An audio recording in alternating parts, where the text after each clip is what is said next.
Hello everybody, I'm onto the West Ham Way YouTube channel. It's Corey, and yes, of course, it is the FA Cup tomorrow evening. I'm looking forward to it despite the disappointing performance against Fulham. It is, of course, Manchester United at Old Trafford where we thrive. Obviously, a lot of you remember that Dimitri Payet free kick from a few years ago. It was absolutely superb. More of the same, please, West Ham. Listen, Man United come onto this on a little bit of a disappointing result. 3-3 against Everton at home. They slipped up. They were in control of the game. I don't think some of those players will be playing in this game against West Ham. In fact, I think they'll rest a few, possibly bring on the likes of Fernandes later on. But I believe Ole Gunnar Soljskaer is going to rest a couple of little players ahead of this competition. West Ham, on the other hand, listen, we know about Michail. We know about the fatigue issue. I can't imagine that he's going to play, even if he's relatively injury-free. I think Andre Yarmolenko will come in. But I expect David Moyes to play a strong side. We cannot afford to sit back against Manchester United too much. We have to take risks to a degree. I do think in terms of a few defensive lapses from Manchester United this season in particular, they can be got at, particularly from set pieces, particularly from deliveries, and particularly if West Ham can use the width. But again, of course, it is a poisonous trap, given the fact that Marcus Rashford, the likes of Donny van der Beek, Cavani as well are lightning on the counter. So West Ham have to be switched on to that. So let's get into it. Let's get on to the Manchester United predicted 11, starting with Dean Henderson in goal. It isn't just purely because David De Gea has had a few mistakes recently, but Dean Henderson is technically the cup keeper.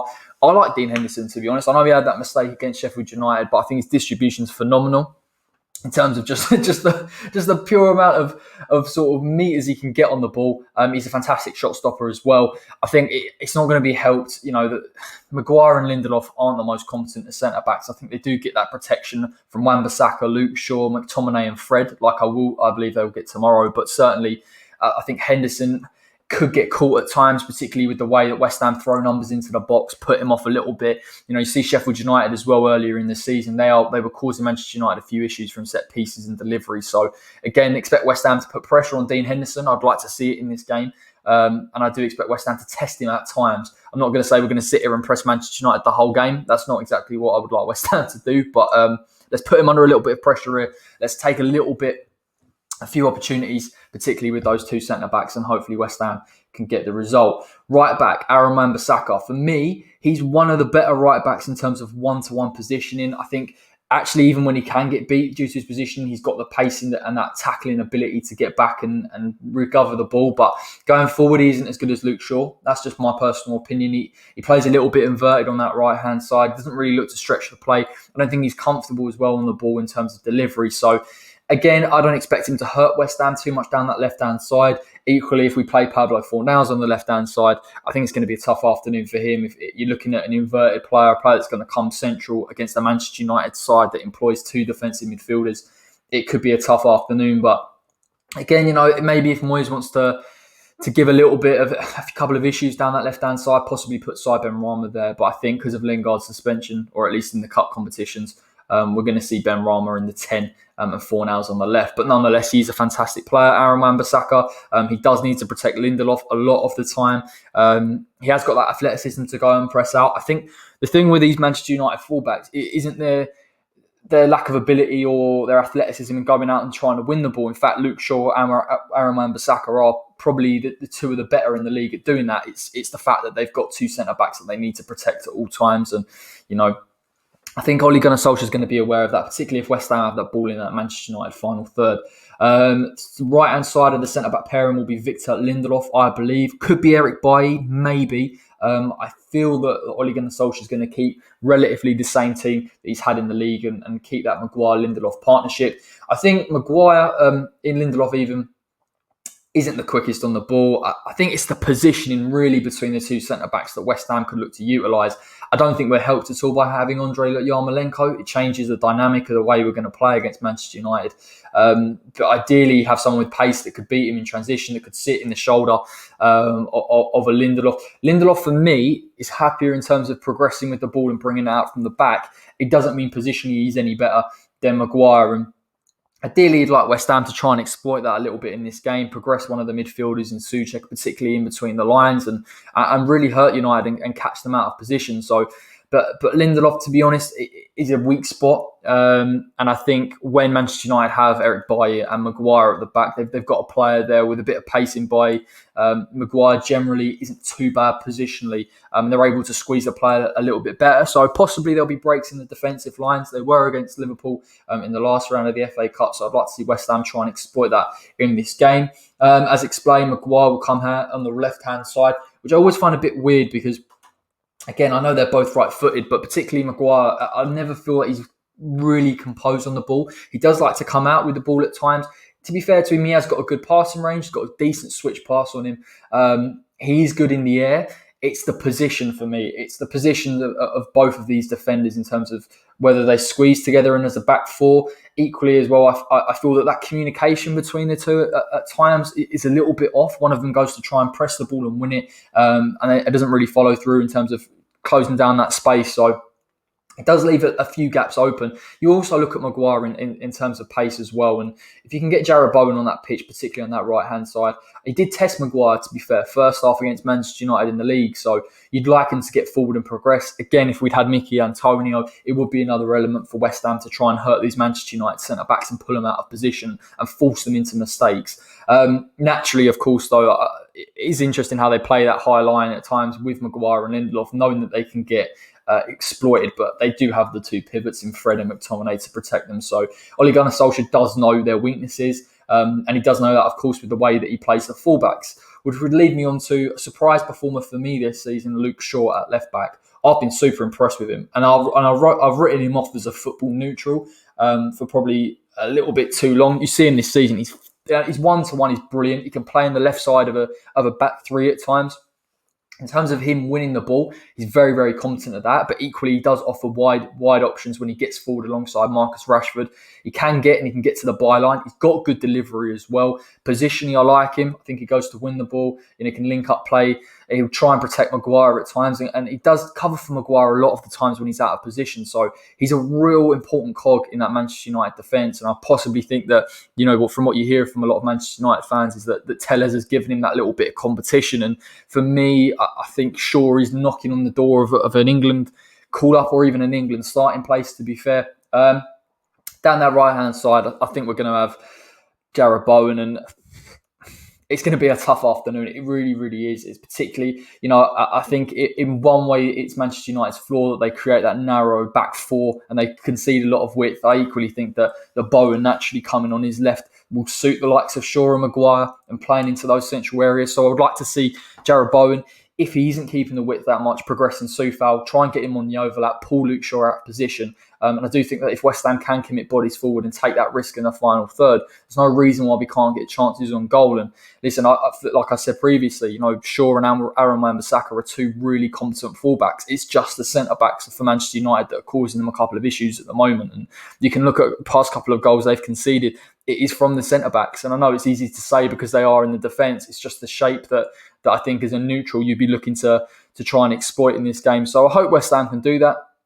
I think it's going to be a tough one. I'll explain the tactical breakdown in terms of how we can go and win that ball in the final third and keep that press. But it is a risk because Manchester United, for me, are one of the best teams in transition in the league. And it does get overlooked because maybe the tactics aren't as, or the coaching isn't as good as a Pep Guardiola or a Jurgen Klopp. Defensive midfielder. Now, Pogba's out, first and foremost. I don't believe Match is going to start. So I think they'll go with a double pivot that they normally revert to, which is McTominay and Fred. So I don't mind McTominay too much as a player, if I'm honest. I think, I watch him play for Manchester United, and his role is very, very simple in terms of sort of screening that back four. He'll slot particularly into the back four at times, and he'll give them an added body in there. He'll almost create a back five. And alongside of Pogba, he can allow Pogba to get forward and be more creative. And this game's different because naturally Fred isn't a very creative player. He isn't technically as good as a Paul Pogba. I think McTominay actually probably operates better as a number 8. And if Manchester United can hurt West Ham in transition, I feel that someone like a McTominay can progress with the ball. I'm not saying he's the most creative or certainly the most technical, but he definitely can. He's got that athleticism about him. He's got a fantastic long-range pass. And maybe that's just me and I haven't watched him long enough, but I feel like if you're Manchester United and you're utilising a Marcus Rashford on the left and West Ham are out of position or Soufal's pushed too high, then somebody like a McTominay can find him and is probably the more progressive of the two defensive midfielders. Defensive positioning invariably is quite decent. He's got decent work rate in there. He'll slot in alongside of Maguire, who could be pulled out of position. And listen, if Manchester United need to revert to a low block, then McTominay is good for that. But it's going to be interesting to see in this game how Manchester United use him. I think to be fair, if United want to hurt West Ham, you push him a little bit further forward to carry that ball and possibly try and beat that West Ham midfield that looked a little bit vulnerable against Fulham, probably uncharacteristically. If West Ham get anything back to the midfield that we were before the Fulham game, then of course naturally I think McTominay is going to have a tough afternoon, particularly with a hard-working attacking midfield three. Fred on the other side, again probably just in front of Maguire. I don't mind Fred too much either. Technically, I don't think he's very good. I don't think in terms of his passing range, his ability to beat a man, his shots from distance, he can't influence the game too much in an offensive standpoint. Defensively, I think he offers a real high energy, a decent press, a very good press. I remember watching Manchester United Leipzig, and he's the player that will go and close down the ball, try and win it and create turnovers in possession. So I expect him to see him being employed in more of a defensive position, similar to McTominay, but trying to go out and press the likes of a Ben Rama or a Jared Bowen and protect his centre-back as much as he can in Harry Maguire. So it'll be interesting to see, how he's used it in this game and possibly how Ole Gunnar Soljskaer uses these two pivots, whether he wants to progress them and play that high line. He could possibly think that West Ham don't have enough in transition, which may be a fair assumption, to be honest. But equally, both of them will screen, they'll both protect, but there's not too much technical quality in there. If you're a neutral looking at this, the Pogba-Matic partnership is better. You've got a natural pivot in Matic in terms of his understanding of the game, reads the game really well, and you allow Pogba to play more as a free number 8. So I expect these to sit a little bit deeper, possibly give West Ham possession, but equally they do have the energy to go and win the ball, particularly in the midfield. The attacking midfield three will slightly differ, but not drastically. Let's start off with the left-hand side, Marcus Rashford. Again, we know what this guy offers. He's an inverted winger naturally, playing a little bit more central. Of course, it suits him to come onto his right. Very rarely do you see Marcus Rashford in open play try and go to the byline. It's not really his game. It's not really his natural side, to be fair. I like Marcus Rashford. I think the pace that he offers in transition is frightening. I think his finishing is very, very good. It's composed within the box. The only thing I would say about Rashford, and again, I think it could suit West Ham, particularly when we're in a low block or in that defensive shape, is the fact that he's going to cut into his right. The problem is that if West Ham sit a little bit too deep and they allow the likes of Luke Shaw or Aaron Wan-Bissaka down the other side with Greenwood to progress a bit too far, then again, it causes issues, and it does mean that Rashford can get that space to cut in onto his right or possibly go and beat the man and get him behind. So yeah, I think you can try and nullify Rashford to a degree. I think in terms of transition, he's frightening on that left-hand side because he has got the pace to beat players. And he's better at moving into space on that left than he is in terms of when he's got that low block in front of him. And to be fair, this season I think we've seen the best of him. He's been a little bit more consistent from a neutral standpoint, from a West Ham standpoint. But for me, he's a little bit predictable. It's just if West Ham can try and stop him and keep in that shape, one false move, possibly we go out to try and press that Manchester United midfield and create a turnover, then somebody like a Marcus Rashford naturally will come onto his right. And you don't really want to be giving a guy that has got that finishing ability, even on the edge of the box, that chance to get a shot on goal. And he's actually got quite decent link up as well with the other attacking players, and the fluidity of which the attacking three is used in the counter and also in terms of open play is really impressive. And listen, I'm not a massive fan of Ole Gunnar Soljskaer, but I certainly think he wants to create this fluid, expansive type of football in that final third, and he gives license to the 10 and the wide inverted players to get involved and get in behind. Number 10 in this game, I don't think it's going to be Bruno Fernandes, certainly not from the start, which is a good thing for West Ham, because I think he's a little bit more willing to run into deeper areas than this man. It's Donny van de Beek, and actually, Van de Beek is a good player. He's an intelligent player. I think he thrives a little bit more probably in that final third in terms of his movement. He'll look to link up at times with Cavani. Bruno Fernandes is different because Bruno is more than happy to drop into those deeper areas alongside the two pivots and pick up the ball and allow Manchester United to progress more gradually up the field. Whereas Donny van de Beek, both of the 10s have the free role, will try and play a little bit more in that final third where he feels a bit comfortable and pick up the ball. And it does mean that Manchester United would therefore be relying on the quality of passing through the lines, which I'm not convinced they get from McTominay or Fred, and probably would suit West Ham a lot more. Again, the issue with Van de Beek, and like I said with the 10 in this Manchester United side, is the freedom that they get, particularly in open play. when they're not in the defensive shape, they're allowed to go to either wing, get in behind, link up with the striker. So again, you can create slight overloads in areas. I don't think it's anything too much for West Ham to worry about in that defensive shape. I think in terms of our back four, in a narrow back four, it'd be hard for Van der Beek to get in beyond. But any error, any mistake, his movement is intelligent enough to link up and possibly get a shot on target. I don't also expect Van der Beek to really play between the lines either. I think in the future he'll suit Manchester United. I think for now he doesn't quite, possibly because he doesn't offer the work rate or the variability that somebody like a Fernandes will offer. But certainly I can see why they've purchased him, why in the future he could be a good asset for them. Right hand side, Greenwood. I really like this guy, and he lit up the Premier League towards the end of last season. His finishing is absolutely unbelievable. He's strong on the left and the right foot. He's quick as well. You see the composure he had against Liverpool. Again, he's naturally right-footed, I believe. I could be wrong. He's very, very strong on either foot, but he's a more direct presence than Rashford. He can take it to the byline. He can stretch defences. And you look at Aaron Cresswell, I think he's been more conservative this season in a back four. If you come up against somebody like Greenwood, who's willing to get in beyond you and stretch the play a little bit, it doesn't really suit West Ham. And particularly if United play that high line, and like I've talked about, Donny van der Beek can drift into positions, or Rashford could come central, it's going to be problematic. He does offer that. I wouldn't say he's someone that can be easily nullified. I think having a double pivot helps. And I think, of course, naturally, Rice is going to support, the likes of Cresswell, or likewise, Souček is going to support Cresswell as well to get over there and close down the space and nullify Greenwood. But I think West Ham have to be massively disciplined in this game, because if you give Manchester United too much space in those central areas and they're using the movement of Cavani to break down that low block, then again, West Ham can't afford to do that in this game. They really, really can't. So it is about defensive discipline against this Manchester United attacking four, even if it is slightly weakened to the starting 11 that we've seen in previous weeks. Naturally, come on to this man who, again, I've just been so impressed with him. I've been massively shocked in terms of his quality. I think you see him from afar, Cavani, and on paper, a 33-year-old who suffered with multiple injury problems in PSG, coming to the Premier League, a tough physical league. You think he's not going to cope. His movement is unbelievable. And the fluidity of the movement, and why he's so important for Manchester United, even as a 33-year-old, is his intelligence. He can come to either wing, he can work alongside the likes of Greenwood or Rashford, or he can drop deep as well. And Rashford can go in beyond. Equally, if you're against a low block, he's got that movement to go across the near shoulder and get inside that West Ham back four and get in behind and latch onto crosses, particularly if they push forward the fullbacks. He's just a fantastic overall player. Even in transition as well, even if he lacks pace, his understanding and his awareness of his teammates in terms of playing the ball through or latching onto crosses, again, gives a real poignant threat to that Manchester United attack. And I never thought I would have said this, but I'm actually happy that, that Martial isn't, well, I don't know what I'm trying to say here.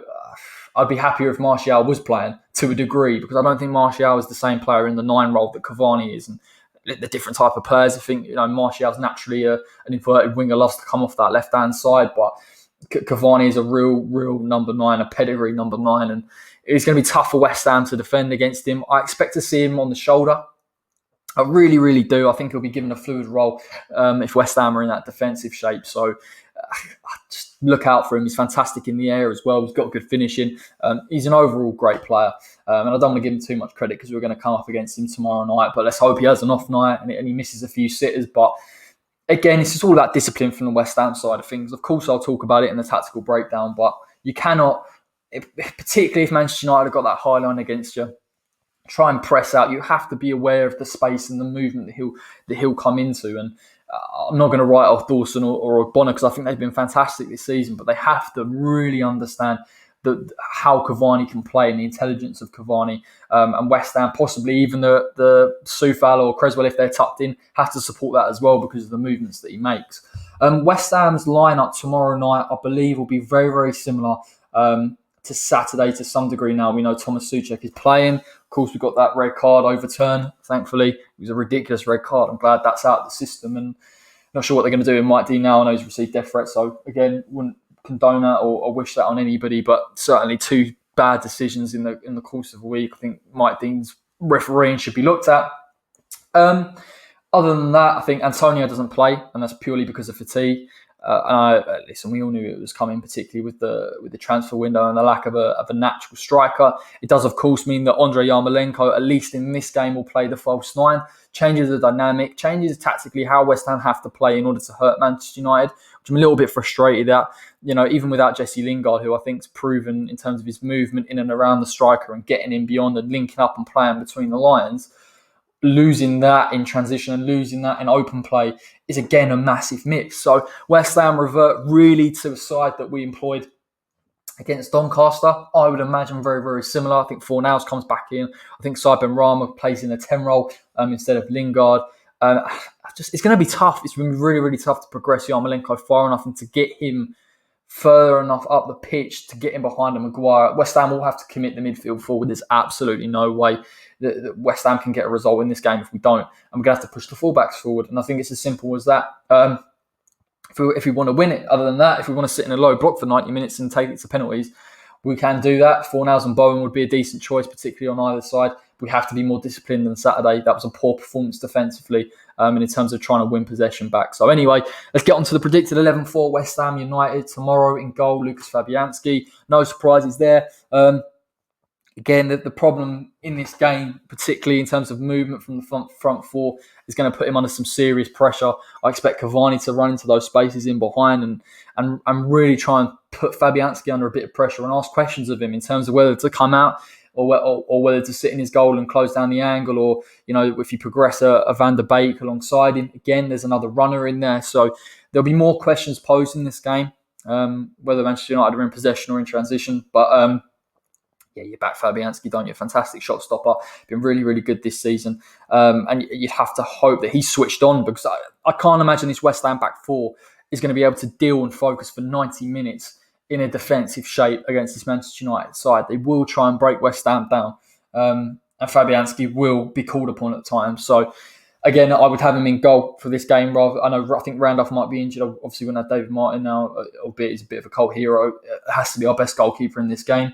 Right back, Vladimir Soufal. I thought he was a little bit exposed, to be fair, at times against that Fulham attack. And it was a bit strange for me to see, particularly with Robinson and the width that he provides. This Manchester United side, as good as it is in transition, doesn't use width as well as Fulham did with a wing-back system. So there is a positive there.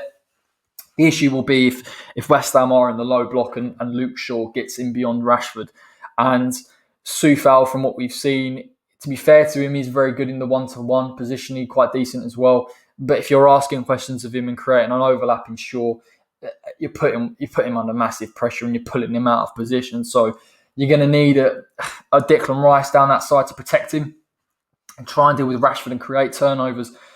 But I worry that we can transition quick enough from those areas, particularly with the lack of pace I feel that we have now up front.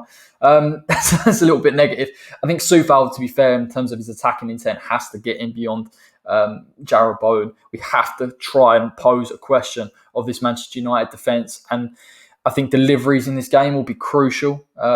The problem is I'm not sure how many strong aerial threats we have from open play to really hurt Manchester United. I think Bowen has to be fair, that goal he scored against Aston Villa early in the season, maybe he's got potential there, but certainly Thomas Souček has to try and make those runs into the box, because I can't see Andrei Yarmolenko in terms of a number 9 presence effectively impacting the game in that sense. Let's get on to the other two centre-backs.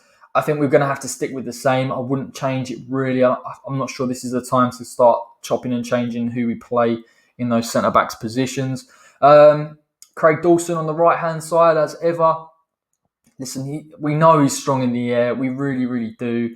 I thought he didn't do too badly, actually, against Fulham. I think he was probably one of our better performers in the game. Maybe in a low block, we're okay. In transition, it's frightening. The problem is, and what I can envisage happening is, even if West Ham play a mid-block to a degree in possession or push a little bit higher, then you're going to need Declan Rice or Souček to protect those two centre-backs, because ultimately the fact that you could move forward the full-backs and Rashford pick the ball up in those deep areas and run with the ball, and they can transition so effectively, Greenwood on the right as well, they're going to need protection. So again, it is problematic from that sense. Can West Ham push forward enough to take the risks without getting hit on the counter? I don't really fear for him too much in central areas. I say the only concern could be a Donny van de Beek or a Bruno Fernandes, given their movement and their ability to try and link up with the likes of Cavani. And Cavani's movement is a problem for both centre-backs. I wouldn't just pin it on Craig Dawson. There isn't too much mobility in behind, even from Rashford, who naturally wants to come onto that right. So, again, I think he'll be okay in a defensive shape. It's just if West Ham push too high and we're in possession, particularly when we've got the ball in Man United's final third. Other centre-back will be Angelo Ogbonna. Again, it'll be tough. I imagine it'll be a tough afternoon, tough evening for Angelo.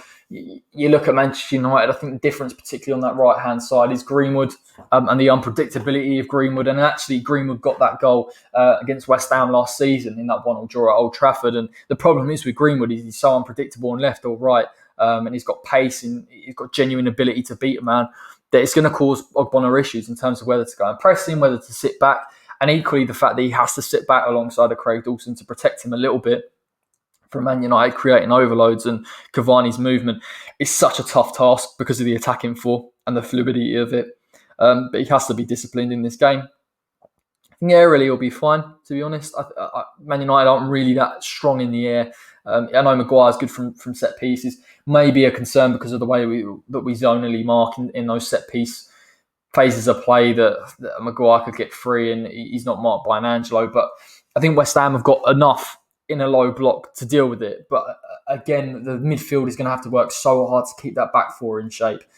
Left-hand side is going to be Aaron Creswell. And I do fear for him in this game, probably more so than Soufal. And it does purely just come down to athleticism, in truth. And the reason why that is, of course, we have to get him forward.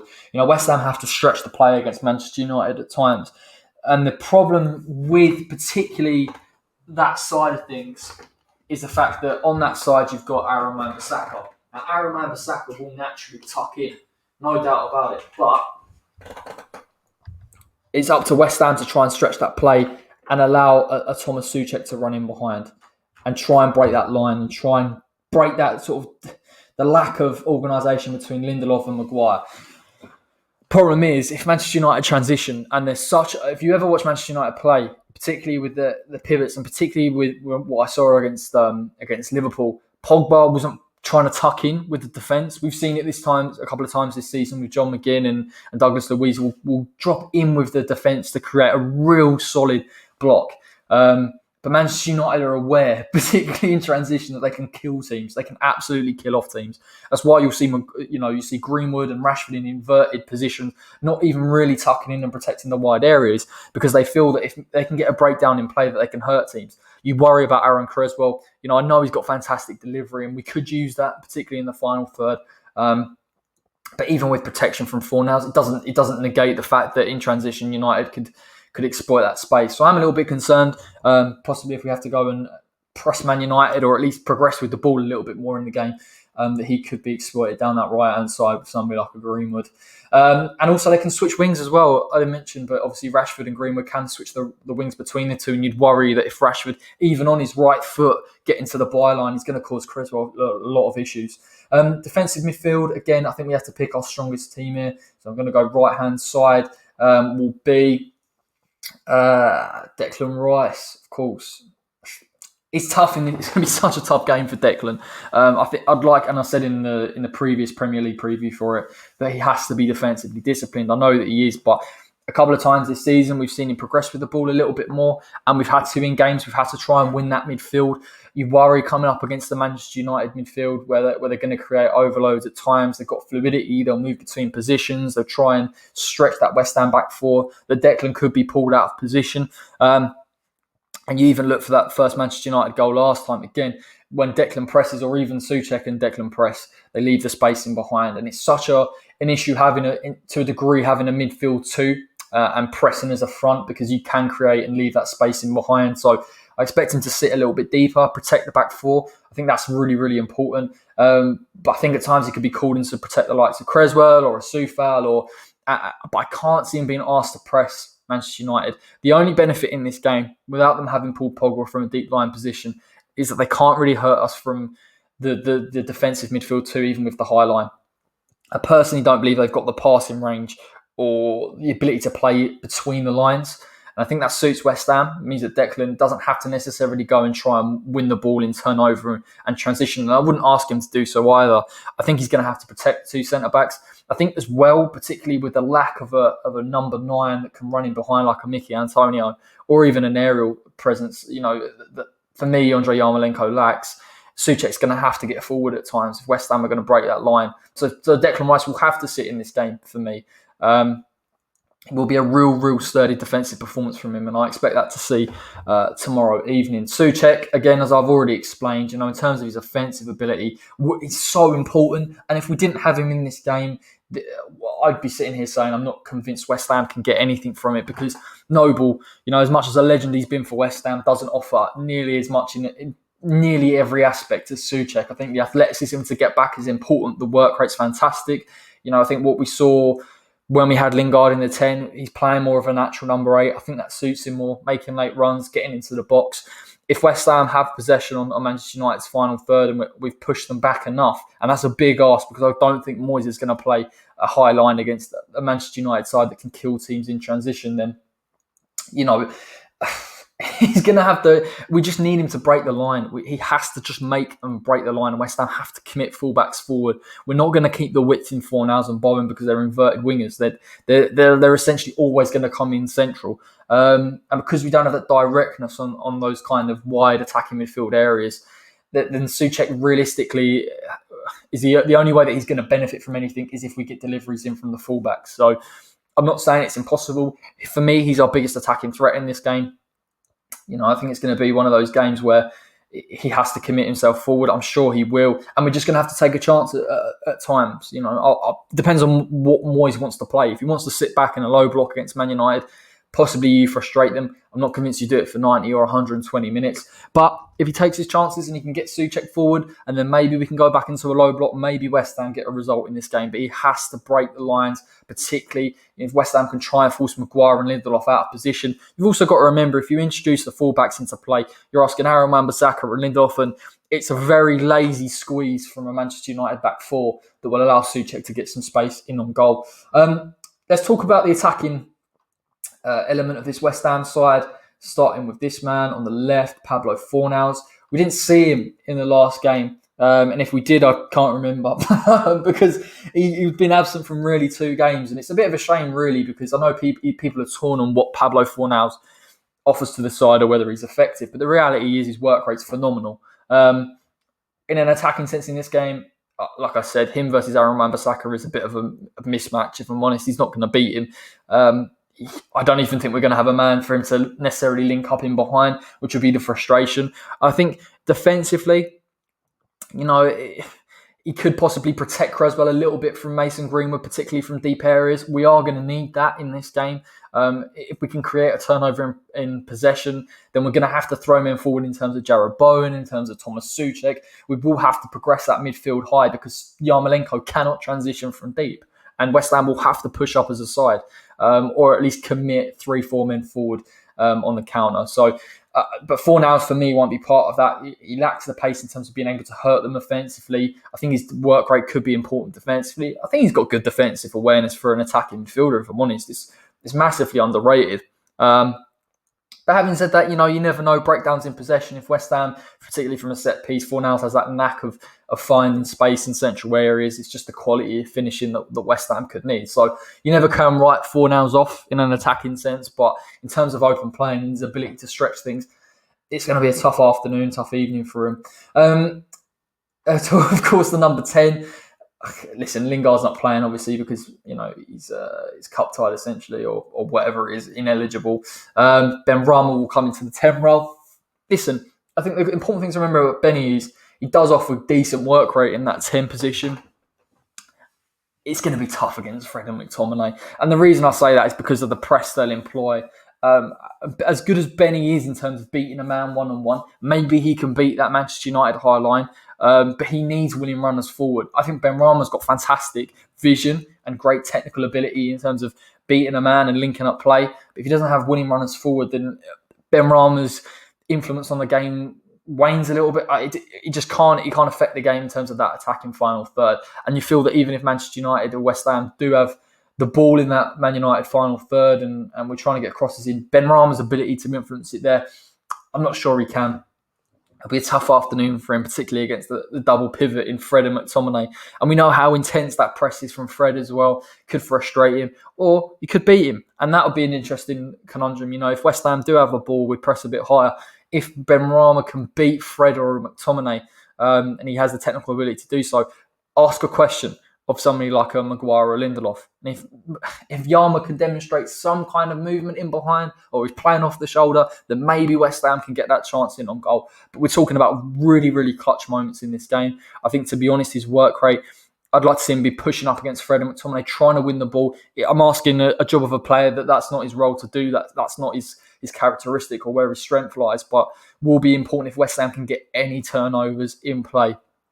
Because as poor or a lack of pace as we may have in transition, Lindelof and Maguire are so slow. And that's just the reality of it.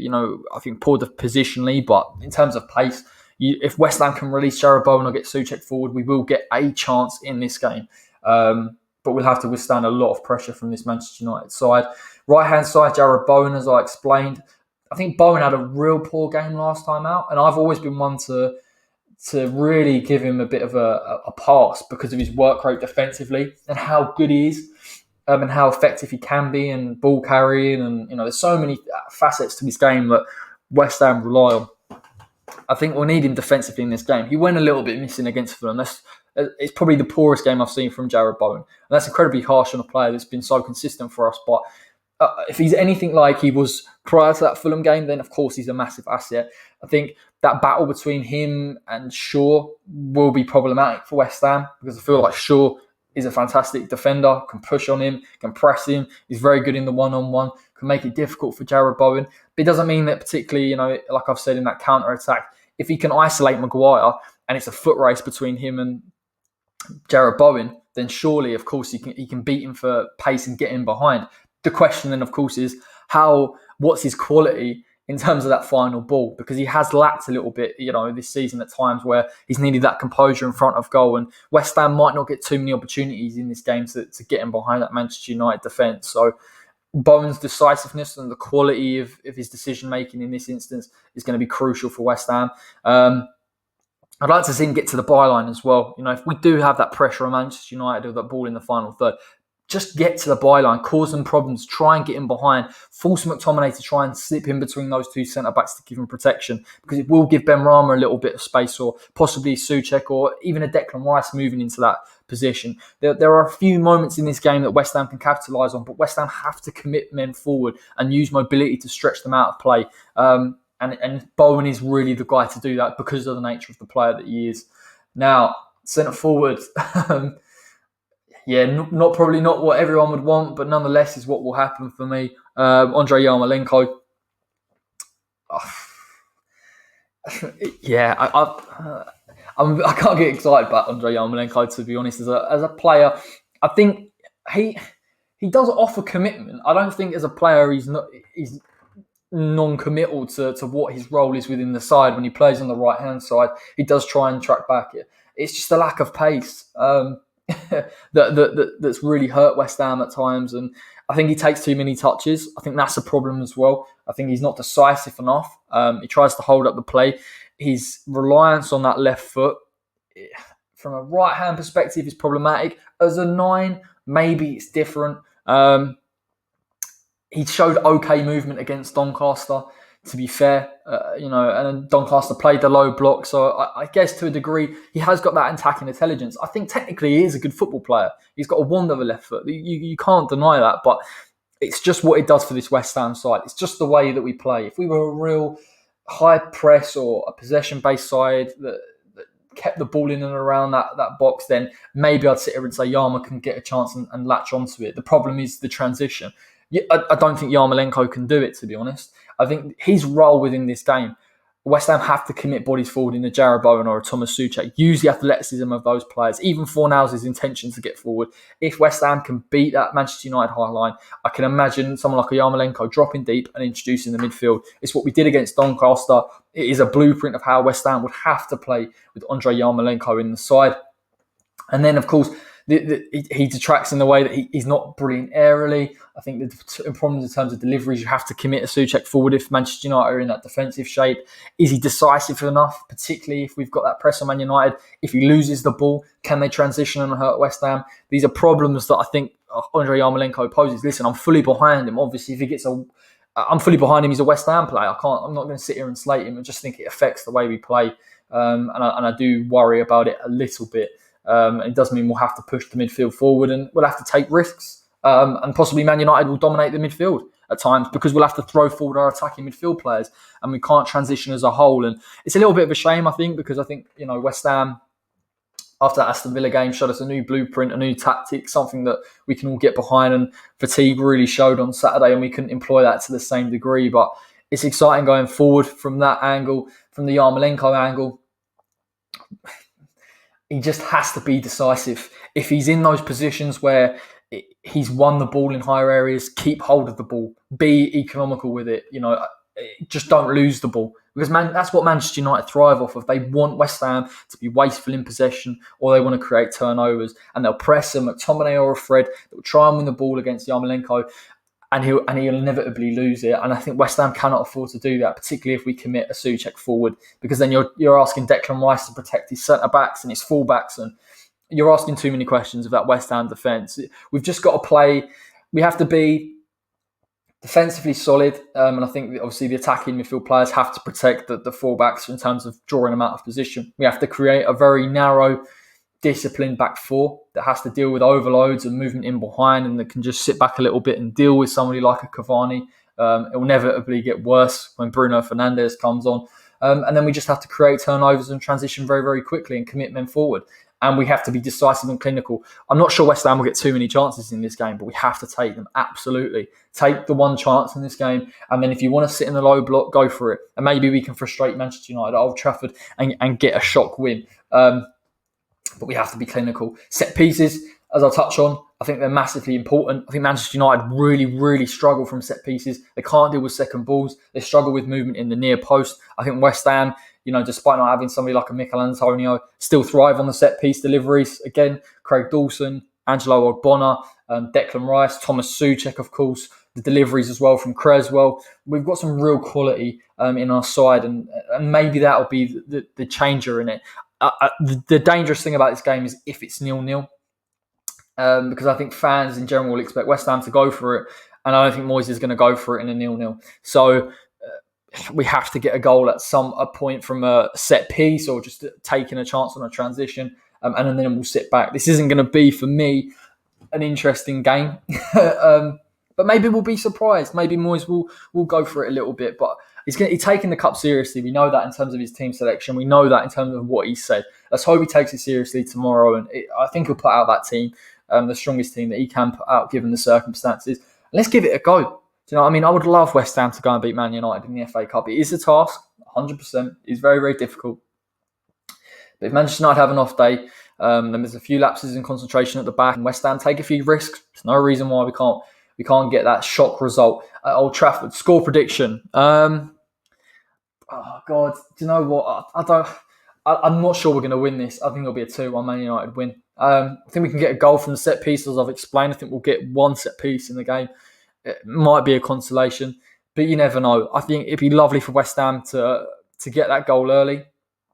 And if we get it early, then bring on the low block and bring on the 80 minutes of pain and patience that we have. But we have to just put in a real graft. Not like the other night. I think we were a little bit fatigued, out of position, lack of concentration. I think if we're concentrated for the full 90 and we can nick something, then I think we've got enough to withstand Man United. But for me, unfortunately, I think it'll be a 2-1 Manchester United win. But nonetheless, let me know in the comment section your thoughts on this team. Who would you have in there if I haven't selected anybody so far? Make sure you like the video as always. Make sure you subscribe to the West Ham Way if you're new. I'll be back tomorrow for a live build-up show with the tactical breakdown for Man United versus West Ham, discussing a little bit about what we've touched on tonight. But obviously breaking it down into a little bit more detail in terms of how United transition, how they attack, natural positions, etc., and how West Ham can get a result at Old Trafford. So fingers crossed. I'm looking forward to it. And until next time, take care.